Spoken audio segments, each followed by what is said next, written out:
اعوذ باللہ من الشیطان الرجیم بسم اللہ الرحمن الرحیم رب اشرح لی صدری ویسر لی امری واحلل عقدۃ من لسانی یفقہوا قولی۔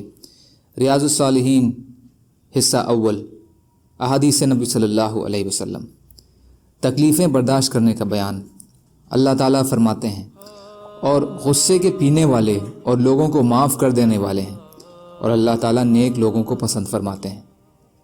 اللہ تعالیٰ فرماتے ہیں اور وہ شخص جس نے صبر کیا اور معاف کر دیا، بے شک یہ ہمت کے کاموں میں سے ہے۔ حضرت ابو ہریرہ رضی اللہ تعالیٰ عنہ سے روایت ہے کہ ایک آدمی نے کہا، یا رسول اللہ صلی اللہ علیہ وسلم، میرے کچھ رشتہ دار ایسے ہیں، میں ان سے تعلق جوڑتا ہوں، وہ مجھ سے تعلق توڑتے ہیں۔ میں ان سے اچھا سلوک کرتا ہوں، وہ میرے ساتھ برا سلوک کرتے ہیں۔ میں ان سے سمجھداری سے پیش آتا ہوں، وہ مجھ سے نادانی سے پیش آتے ہیں۔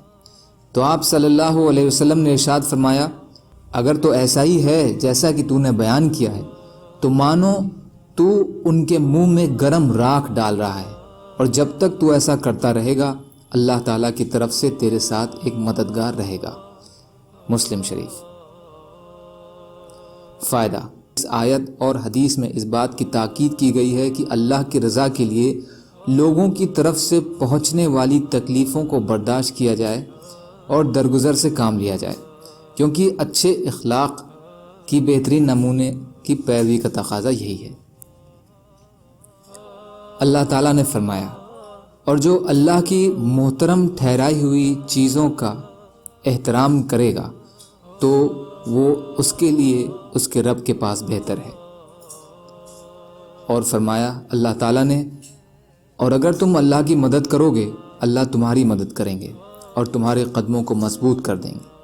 فائدہ: اللہ کی مدد کا مطلب ہے اس کے دین پر عمل کرنا اور کافروں سے اس کا بچاؤ کرنا۔